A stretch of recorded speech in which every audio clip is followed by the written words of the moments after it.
The first thing he noticed was that it was dark. A bright light might have surrounded him, but just beyond it was nothing. Was he on a stage? It made no sense. He wasn't an actor in any kind of theater club, though his friends would accuse him of hamming it up from time to time. But this was different. He was on his side and couldn't move. He tried. He wanted to roll over on his back, but his body wouldn't let him. Was he paralyzed? He didn't think so. He could feel the pain of lying on his side. He just couldn't do anything about it. If he was paralyzed, he would feel nothing, right? Or was this that phantom limb pain they discussed in psychology, or something else? He shook the thought from his head. He had to clear his thoughts and remember what he'd been doing before he woke up in this dark room. This very dark room. For a moment he laid there and thought about what he'd been doing. Nothing. Nothing came to mind. He had no memory of anything recent. The last clear memory he had was of leaving his last class for the day and heading back to his dorm. Was he attacked? Mugged? Kidnapped? None of it made any sense. The campus was one of the safest around, and there hadn't been any reports of students being attacked or kidnapped. Since his eyes were the only thing he could move, he shifted them in order to take in as much of his surroundings as possible.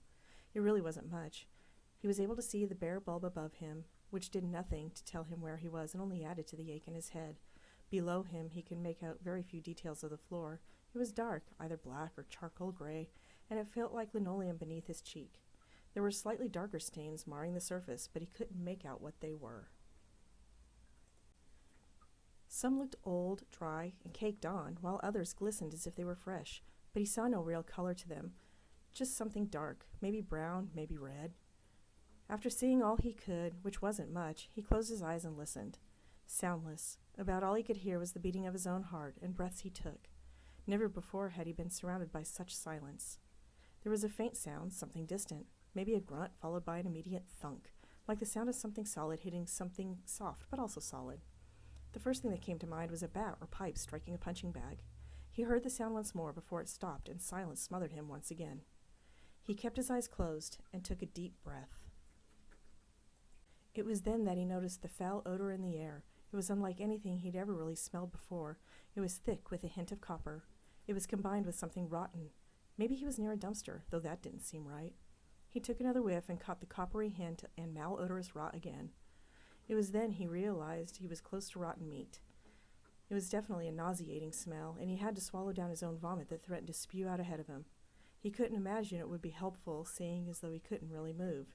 The odor was bad enough. He didn't need to aspirate on his own vomit on top of it. His eyes shifted to the stains on the floor again. Could they be blood? He mentally shook his head, because physically he was incapable. Why would he be lying on the floor of a dark room that smelled of rotten meat and where the floor was covered in blood?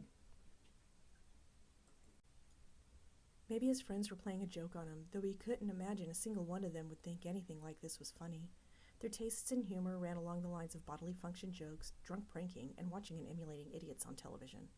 This was far beyond what any of them would think was funny. Another sound cut through the silence, a scraping sound heard only in a movie. A barber was sharpening a straight razor on a strip of hide or something. His mind raced with the possibilities of what he could be hearing. He really couldn't determine what the sound was. Did it mean that the person on the other side of the door, in between them, because while he couldn't see one, he knew there had to be a door, could help him? Or was the person on the other side of the door responsible for his being there and mean him harm? His mind played every possibility in time with the scraping sound. Then the sound stopped. A moment later he heard another grunt and thunk, and this time it was followed by the sickening sound of something moist grinding against something else. Whatever it was sounded slimy, moist, but solid. Was something being ripped apart? He started to shiver as coldness washed over him, though it wasn't the coldness that caused the involuntary tremors as much as it was the thoughts of what could be going on the other side of the door. Stop! The command was mental, because, along with his body, he could not get his mouth to work. Stop letting your mind run away with you. There's a perfectly logical explanation for this. Sure there was, but what was it? It was a joke. It had to be. Grunt. Thunk. He blinked and tried to focus on the darkness beyond his small circle of light. There were shapes there now, but nothing he could really make out. But there was stuff on the floor. Garbage, maybe? Grunt. Thunk. The possibilities that ran through his mind made him shake even more. It was something he had a bad habit of doing, turning the slightest thing into an entire production. Oftentimes his thoughts and scenarios weren't always pleasant. Worse yet, his thoughts did nothing to calm his nerves. Grunt. Thunk. Grunt. Grinding. Grunt. Squishy slurping. Grunt. Then silence. Oddly, the silence was more disconcerting than the other sounds that had assailed him from a distance. At least the sounds, whatever they were apart from him. But now the silence had him worried. What was going to happen? Turned out he was going to find out sooner than later. It might have felt like an hour while he laid there, unable to move, in the silence, but his head told him that it was more like 20 minutes, give or take. His internal clock was pretty accurate. The sound of a door opening behind him was followed by a flood of light. If he could have screamed, he would have. He even tried, but all that would come out was a desperate gasp. His mind had painted a picture of a garbage-filled room, but while what laid around him definitely seemed to be discarded, it wasn't exactly garbage. Varying lengths of ropes of viscera zigzagged here and there on the floor like misshapen snakes. Abstract spray splatters and puddles of red painted the floor and metal walls. Chunks of unidentifiable pieces of something meaty and covered in red were tossed about here and there. No label but horrific would suffice, and even that was so inadequate he would have laughed had he not been lying in the center of the ghastly sight. Suddenly something grabbed the back collar of his shirt, and he found himself effortlessly thrust into the air and over the shoulder of the most hulking man he could ever say he came across. He might as well have been a raggedy doll, which was pretty close to accurate anyway for all the effort the man had to use. The door the man had stepped through slammed shut, and moments later he was thrust atop a table. It was cold and made of metal, and like the floor of the room he'd just been extracted from, it was stained with red, though it was all moist, fresh blood. With little care, he was roughly turned on his back and laid out on the table. Above, a bare bulb hung from the dark, heavily shadowed and unseen ceiling. He could barely make out the shadow of a cage around the bulb, though it did nothing to dim the harsh illumination. Unable to turn his head away from the spotlight above him, he could only close his eyes. Something told him he didn't want to see what was coming anyway. If this was a joke, it had gone way beyond not being funny. He'd heard that significant moments and regrets flashed before a person's eyes when they were facing their death, but as he heard the light scraping sound he'd heard earlier, the sound of metal scraping against something soft yet strong, and he opened his eyes to see the glint of something metal from the corner of his eye, all he could think of was a litany of curses, pleas, and screams he couldn't get to come out of his mouth. He wanted to cry and did. It was soundless, but he felt the tears pooling and spilling out of his eyes. Whatever metal that had caught the light raised up above him.